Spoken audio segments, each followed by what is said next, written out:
Derrière nos films préférés se cache un système pourri où la vie humaine ne vaut rien. Des sectes occultes qui contrôlent des acteurs. Des enfants exploités, drogués et abusés dans le silence. Des stars détruites.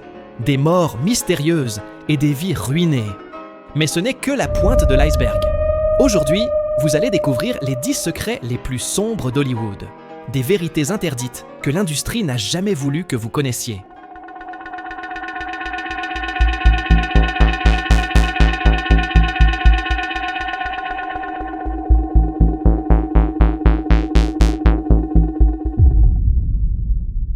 En 1939, Judy Garland fut choisie pour incarner Dorothy dans Le Magicien d'Oz. Pour le public, son interprétation semblait un conte de fées. Mais derrière la caméra, commença l'une des histoires les plus horribles d'Hollywood. Chez Metro-Goldwyn-Mayer, on ne la voyait pas comme une enfant, mais comme un produit. On lui répétait qu'elle était trop petite, que son visage était trop rond, que son nez devait être masqué par du maquillage. Pour la contrôler, on lui imposa des régimes extrêmes et des pilules. Ce n'était pas une exception. C'était la norme d'un système qui traitait les acteurs comme des pièces d'usine. Son quotidien était inhumain. Tournage allant jusqu'à 16 heures. Interviews, séances photos et voyages sans pause. Pour tenir ce rythme, les studios eux-mêmes lui donnaient des amphétamines pour rester éveillé et des somnifères pour dormir quelques heures avant de retourner sur le plateau. À 13 ans, elle était déjà dépendante. Parce que son employeur l'y avait conduite. Les abus ne furent pas seulement chimiques.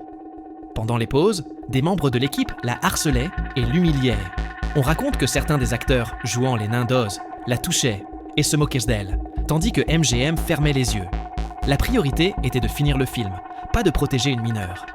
Le succès du Magicien d'Oz la fit star mondiale, mais le prix fut son enfance. Le studio la manipulait comme une marionnette. On lui interdisait des petits amis. Et, si elle tentait de se rebeller, on la menaçait de détruire sa carrière. Il suffisait qu'elle prenne quelques kilos pour qu'on lui impose de nouveaux régimes extrêmes et davantage de pilules. L'exploitation continua durant son adolescence et sa jeunesse. À 20 ans, elle était déjà piégée dans l'addiction et la dépression. Elle tenta plusieurs fois de se suicider. Elle se maria et divorça en quête d'une stabilité qui ne vint jamais.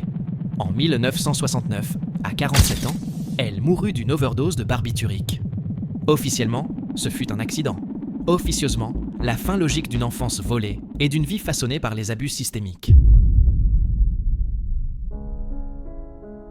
Dans les années 90, River Phoenix était l'acteur le plus prometteur de sa génération. À 18 ans à peine, il avait déjà été nommé aux Oscars, et beaucoup le voyaient comme l'héritier naturel de James Dean ou de Marlon Brando. Il avait le talent, la beauté, une aura magnétique, et une carrière qui ne faisait que commencer. Mais Hollywood ne sait pas protéger ses jeunes promesses. River était né dans une famille marquée par la pauvreté et une enfance atypique au sein d'une secte religieuse. Dès son plus jeune âge, ses parents l'utilisaient pour chanter dans la rue et gagner de l'argent. Lorsqu'il accéda à la célébrité, on crut qu'il avait échappé à ce destin. En réalité, il n'avait fait que changer de cage. La pression était insupportable. Journées interminables de tournage, obligation de maintenir une image parfaite et un environnement où la drogue circulait sans contrôle. Hollywood le voulait comme un idole propre et exemplaire, tout en l'entraînant dans des fêtes et des excès. River, sensible et engagé dans des causes humanitaires, tentait de rester fidèle à lui-même, alors que autour de lui s'entassaient cocaïne, héroïne et alcool. Le 31 octobre 1993, à seulement 23 ans, River Phoenix s'effondra devant le Viper Room, le club de Johnny Depp sur Sunset Strip. Son frère Joaquin Phoenix appela désespérément les secours. Sa compagne, Samantha Mathis, pleurait tandis que River convulsait sur le trottoir. Quand l'ambulance arriva, il était déjà trop tard.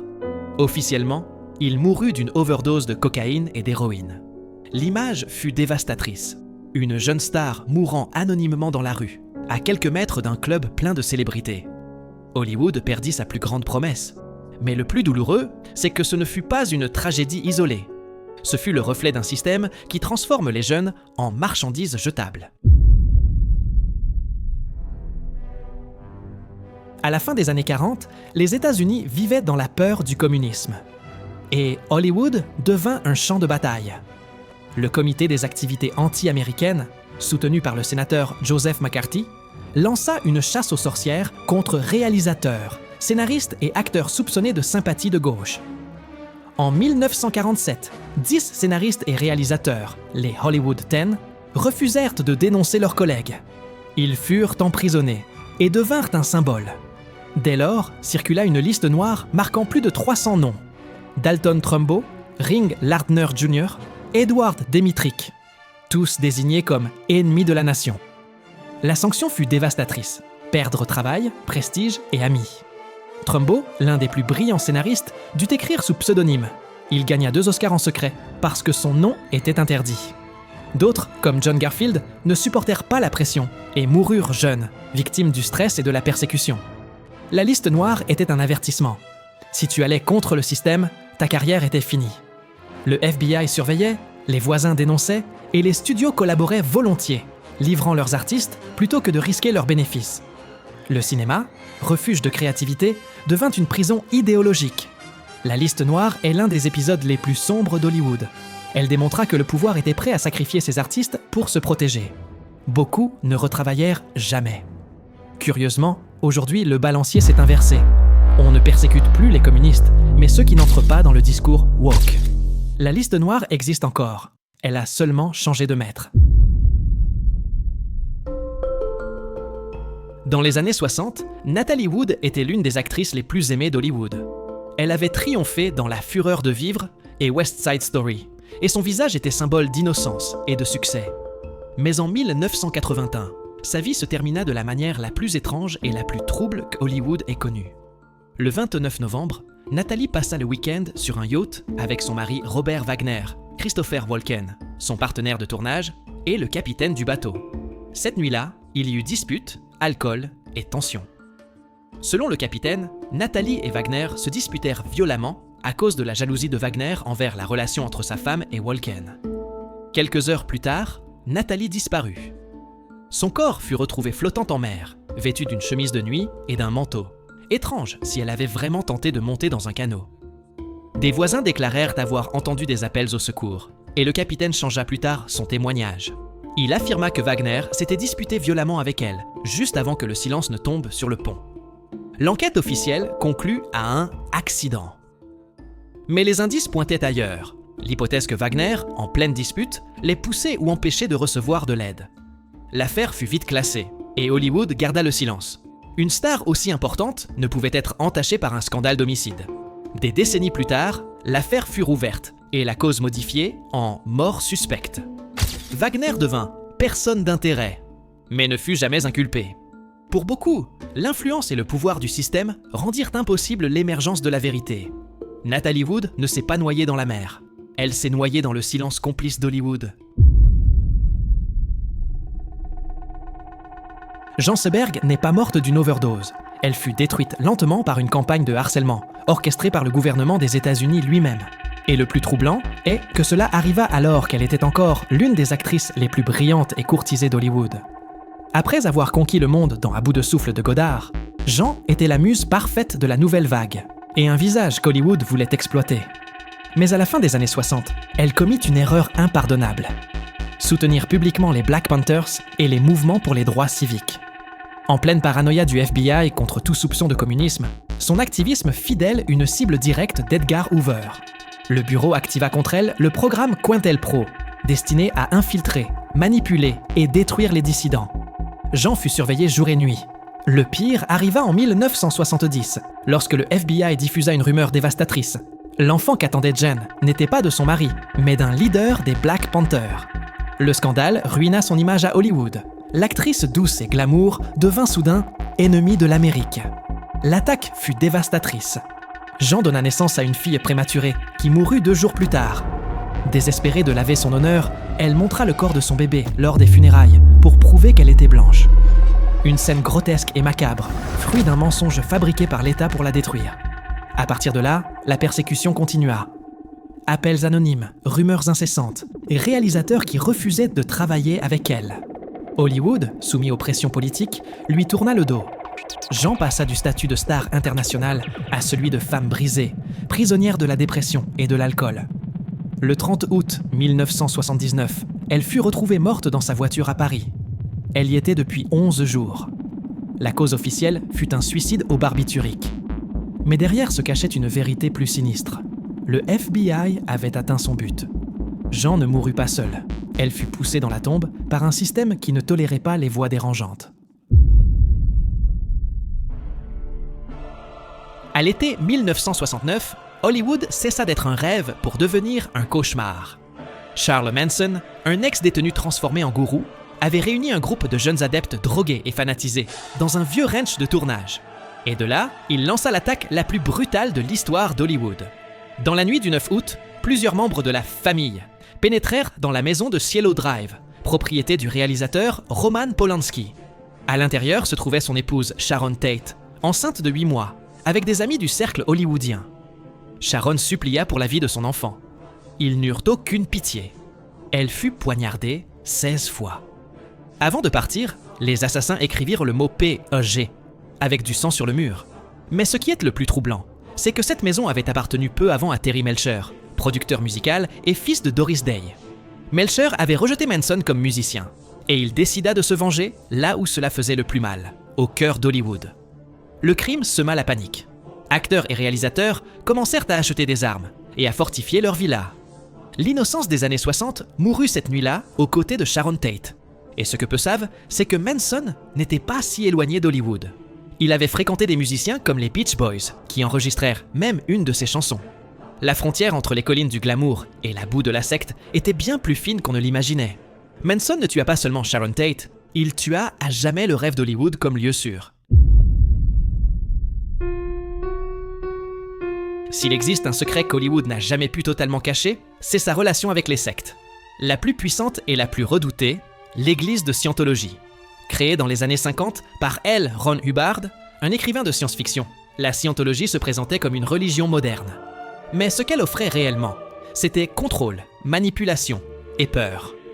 Dès le début, ils avaient compris une chose. À Hollywood, l'image est tout. C'est pourquoi, au lieu de recruter des inconnus, ils visèrent les stars. John Travolta devint l'un de leurs premiers grands symboles. Puis vint Tom Cruise, leur joyau le plus précieux. L'organisation l'éleva en modèle de perfection, tandis que dans l'ombre, elle accumulait du pouvoir grâce à sa célébrité. Mais derrière la façade se cachait un enfer. D'anciens membres dénoncèrent l'isolement, les punitions physiques, le travail forcé et le chantage. Les séances d'auditing, où les acteurs confessaient leurs secrets les plus intimes, étaient archivées pour les contrôler à vie. Quiconque tentait de partir était traqué, harcelé, ruiné. Des mariages furent détruits, des familles entières séparées, tout cela au nom du salut spirituel. Et la Scientologie n'était pas seule. Des décennies plus tard, une autre secte scandalisa l'industrie, NXIVM. Elle se présentait comme un groupe de développement personnel pour célébrités et cadres à succès. Mais en réalité, c'était un réseau d'esclavage sexuel dirigé par Keith Raniere.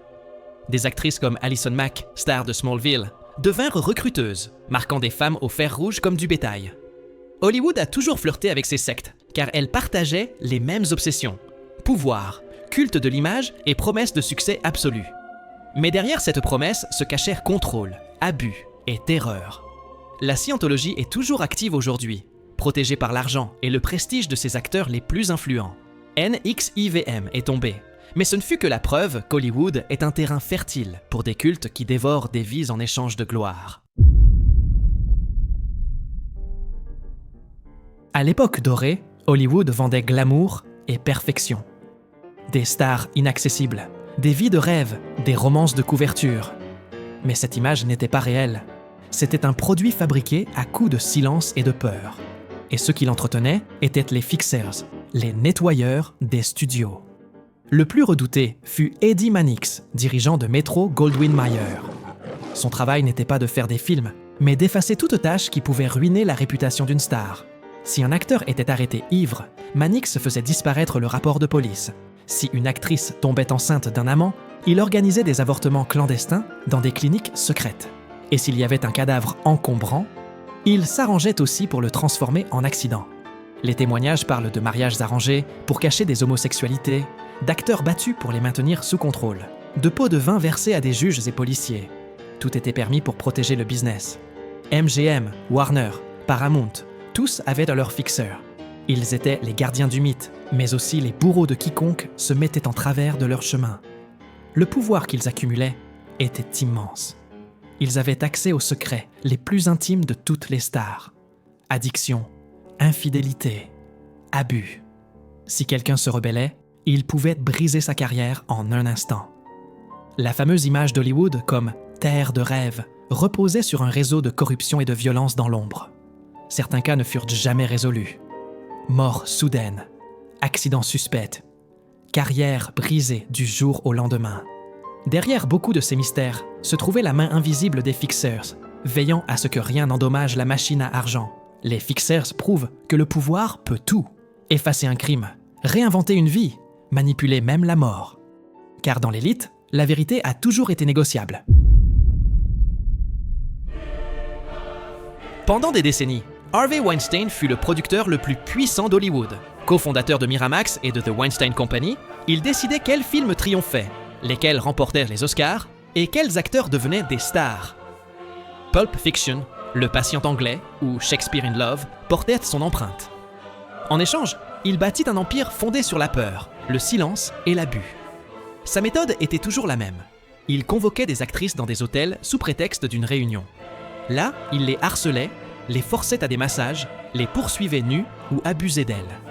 Celles qui résistaient voyaient leur carrière détruite. Celles qui cédaient obtenaient des rôles. Il n'était pas un prédateur isolé. Il était un prédateur protégé par tout un système. Dans l'industrie, il existait même un terme pour cela. Le casting couch. Et Weinstein en était l'incarnation la plus brutale. Des actrices comme Rose McGowan, Ashley Judd, Asia Argento, Gwyneth Paltrow ou Angelina Jolie furent harcelées. Mais personne ne parlait. Weinstein avait des avocats, des journalistes achetés et des détectives privés qui espionnèrent les victimes. Le plus effrayant, c'est qu'Hollywood non seulement le tolérait, il le célébrait. Dans une célèbre vidéo, Jennifer Lawrence, Meryl Streep, Leonardo DiCaprio, Penelope Cruz et des dizaines de stars le remercient publiquement d'avoir rendu leur carrière possible. Ils l'applaudissent debout, l'embrassent, l'appellent un dieu du cinéma. Ce n'était pas de la gratitude, c'était de la soumission. Tout le monde savait ce qui se passait, et en se taisant, tous furent complices. En 2017, tout explosa. Le New York Times et le New Yorker publièrent des enquêtes documentant des décennies d'abus. Des centaines de femmes brisèrent le silence. Weinstein fut condamné à plus de 20 ans de prison. Le mouvement MeToo naquit. Mais le plus sombre, c'est que Weinstein ne fut pas un monstre isolé. Il fut le reflet d'Hollywood, une industrie qu'il avait rendue intouchable, qu'il applaudissait en public tout en fermant les yeux sur ce qu'il faisait en privé. Weinstein fut puni. Mais ce qui fait froid dans le dos, c'est que tout le monde sait qu'il ne fut qu'un bouc émissaire. Coupable, oui, mais pas le seul. Hollywood le sacrifia quand il ne put plus être couvert. Et les autres, eux, restent protégés. Le 4 août 1962, dans sa maison de Brentwood, la femme la plus célèbre du monde fut retrouvée morte. La version officielle, overdose aiguë de barbiturique. L'autopsie révéla des niveaux létaux de Nembutal et de chloral, et le rapport conclut à un probable suicide. Mais les détails ne concordent pas. Aucune trace de comprimé dans l'estomac, appel tardif à la police, drap changé et chronologie confuse marquée par la gouvernante Eunice Murray, le psychiatre Ralph Grinson et le médecin Ayman Engelberg. Trop de précipitation pour arranger la scène, trop de silence ensuite. Dans les semaines précédentes, Marilyn avait rompu avec les studios, renvoyé des employés et parlé de recommencer à zéro. Elle était sous médication, oui, mais aussi surveillée et entourée d'intérêts. Son intimité avec John F. Kennedy et sa proximité avec Robert Kennedy la placèrent au centre d'un triangle impossible entre politique, FBI et presse. Il y avait des micros illégaux dans les maisons de célébrités, un marché de secrets et un carnet rouge dont beaucoup parlèrent et qui ne réapparut jamais. Le 4 août, elle reçut des appels, raccrocha angoissée, et quelques heures plus tard, on la trouva nue, face contre terre, le téléphone à la main. Le rapport toxicologique ne montra aucune injection récente. Si elle avait ingéré les doses, pourquoi l'estomac était-il vide? Sinon, comment étaient-elles entrées? Des questions qui n'ont jamais eu de réponse. En 1982, le parquet rouvrit le dossier. Il conclut qu'il n'y avait pas de preuves suffisantes d'homicide, mais ne put expliquer les anomalies. Ce qui est indiscutable, c'est le contexte de pouvoir. Attachés de presse, avocats, médecins et policiers agirent de concert pour protéger des institutions et des noms, pas Marilyn. Hollywood avait besoin d'un récit propre. La politique voulait clore le chapitre. On imposa le plus pratique, triste suicide. Voilà ce que l'on sait sans conspiration. Il y eut un excès de barbiturique, une manipulation du récit et une clôture précipitée qui effaça des questions clés. Et ce que presque personne ne doute désormais, c'est le contexte. Marilyn fut utilisée par le système, qui fit d'elle un mythe et qui maquilla sa fin. Hollywood s'assura de le cacher, mais la plupart ne doutent pas moins ne sont pas que Marilyn Monroe n'est pas morte. Elle a été assassinée.